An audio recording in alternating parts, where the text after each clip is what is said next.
The cabin stood on the precipice of forgotten time, a faded orange door stuck against its weathered, dark wood. It was an anomaly, an architectural shrug in the face of the encroaching wilderness of the whispering pines.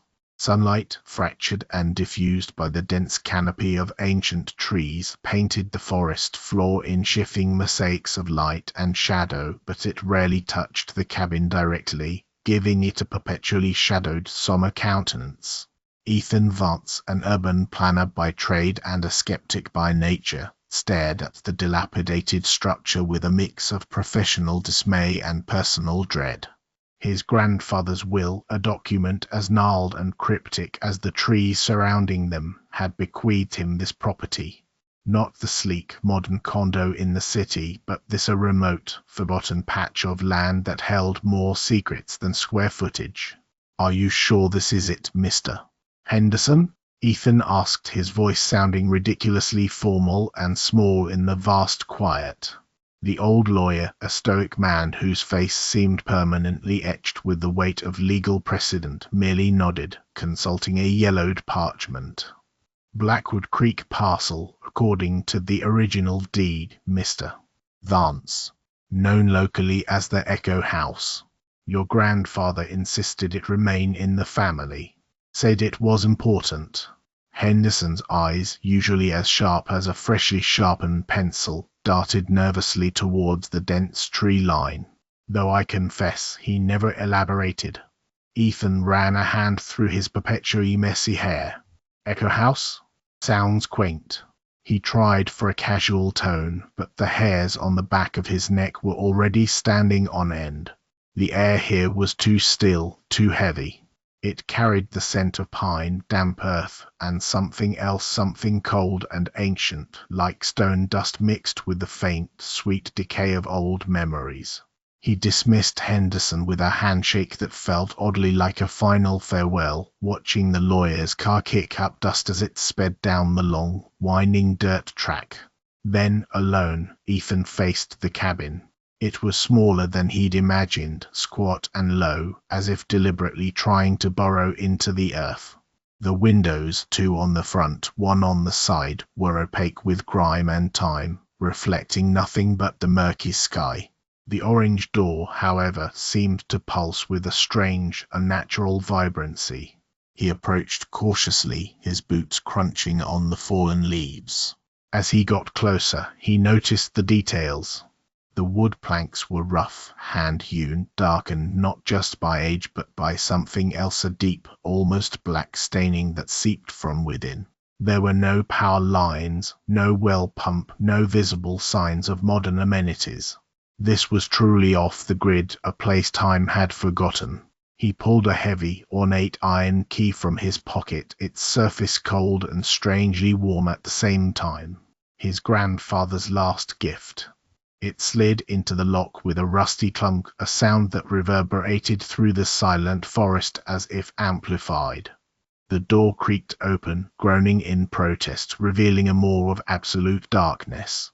The air inside was stale, thick with the scent of dust, mildew, and that same cold, ancient stone dust. It pressed in on him, a palpable presence. He fumbled for his phone, activating the flashlight. The beam cut through the darkness, illuminating a single, Spartan room. A crude wooden table and two chairs, covered in a thick layer of dust, stood in the center. A stone fireplace, its hearth choked with cobwebs, dominated one wall, and against the far wall a narrow, unmade cot, its mattress lumpy and stained. There were no other rooms, no kitchen, no bathroom, just this one oppressive space. He stepped inside, his footsteps echoing unnaturally. The silence here was different from the forest outside. It was a listening silence, a silence that seemed to hold its breath, waiting. Echo House, he thought again, the name now chilling. He tried to speak, to test the echo, but the words caught in his throat. As he swept his flashlight around, the beam caught something on the wall above the cot. Scrawled in what looked like dried mud or rust was a single, repeating symbol. It was a simple, unsettling pattern, a circle with 3 lines radiating outwards, like a stylized, taut footprint. It was crude, almost childish, but undeniably disturbing. It was everywhere, etched into the wooden walls, scratched into the tabletop, even faintly visible on the stone of the fireplace. He ran a hand over one of the symbols, feeling its rough texture. It felt warm, pulsing with a faint internal heat despite the coldness in the air. And then he heard it. A whisper. Not a distinct voice, but a soft, sibilant sound, like dry leaves rustling across a gravestone. It came from all around him, seeming to emanate from the very walls, the very air. It was formless, without words, yet it conveyed a profound sense of longing and emptiness. Ethan froze, his heart hammering against his ribs. "Hello," he called out, his voice a tremor. "Is anyone here?" The whisper intensified, swirling around him, wrapping him in its cold embrace. It coalesced, forming into the shape of a word, faint but undeniably present. Listen. His hand instinctively went to his phone, to call 911, to call anyone, but his fingers fumbled. This wasn't a prank. This wasn't a squatter. This was something else. He remembered his grandfather's stories, the ones he'd dismissed as the ramblings of an old man. Tales of the thin place, a part of the forest where the veil between worlds was permeable, where echoes of the past bled into the present.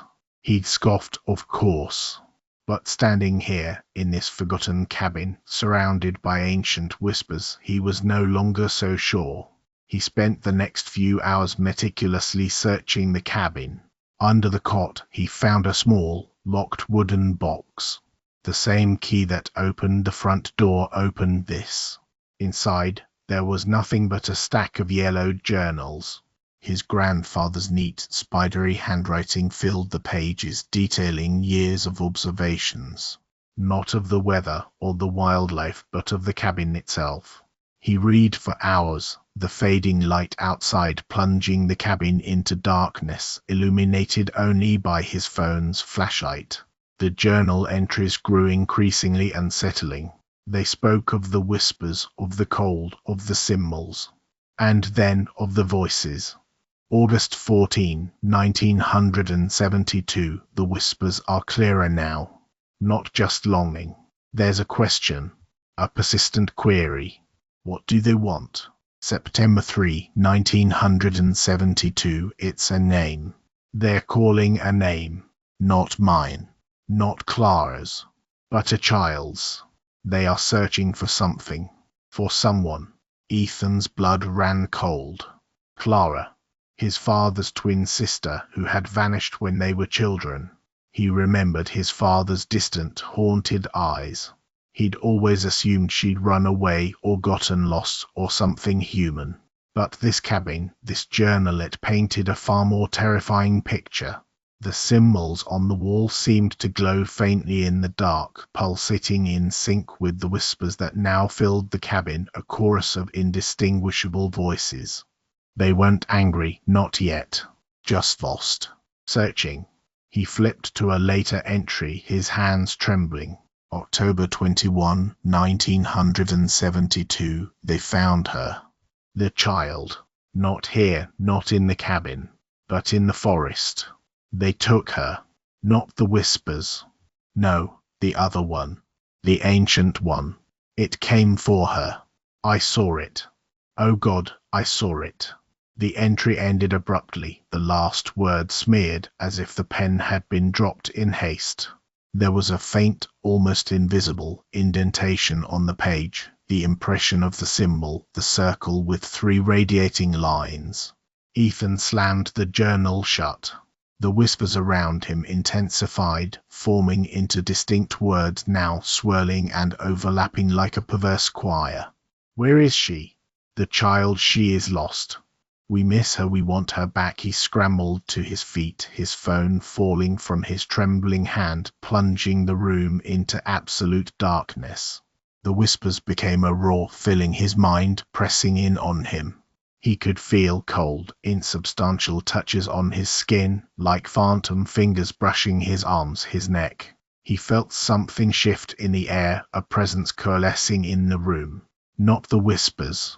Something vast. Something ancient. The same presence his grandfather had described as the other one.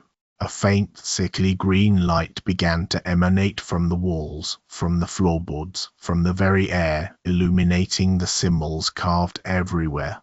They pulsed with malevolent energy, casting writhing shadows that danced and twisted around him. He could dimly see the table and chairs, the cot.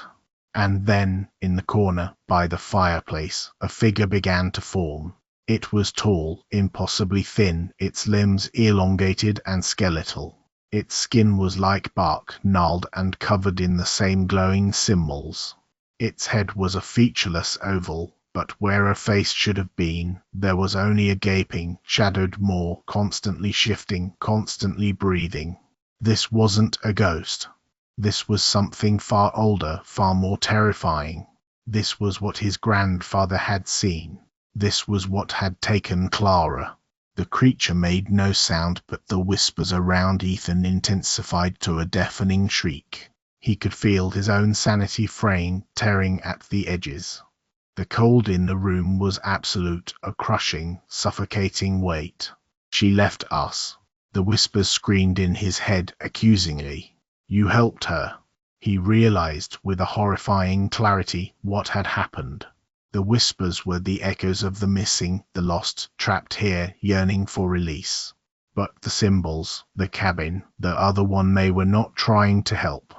They were the jailers. They were the ones who kept the echoes trapped, feeding on their longing, on their inability to cross over. And his grandfather, in his attempt to understand, to perhaps even free Clara, had stumbled into their game. And perhaps even unknowingly helped them find another. The other one took a slow, deliberate step towards him. The air crackled with malevolent energy. The symbols on its bark-like skin pulsed brighter, searing his retinas even through closed eyelids. He had to get out. He had to run. But his legs were rooted to the spot, paralyzed by an all-consuming dread. He remembered the old hunting knife in his pocket, a futile gesture, he'd thought. But in his terror a desperate, illogical spark of defiance ignited. He pulled it out, its cold steel a faint comfort. The ancient creature paused, its shadowed maw turning towards the glint of the blade. The whispers around him faltered, a momentary confusion in their collective cry. He fights, he resists, he will break. Ethan lunged, not at the creature, but at the wall. He plunged the knife into one of the glowing symbols carved into the wood, dragging it down with all his strength, tearing a jagged, glowing scar through the pulsing pattern. The cabin shrieked. A sound that ripped through the very fabric of the air, a mix of ancient wood groaning, a chorus of human screams, and a deep, guttural roar from the other one. The green light flickered violently, then died, plunging them into absolute darkness once more. He heard the creature crash against something in the dark, a heavy, scraping sound. The whispers dissolved into a single, piercing wail, full of agony and frustration. He fumbled for the door, his hands slick with sweat and something else, a thin, oily substance that smelled of pine sap and ozone. He found the cold iron handle, twisted it, and burst out of the cabin, gasping for breath.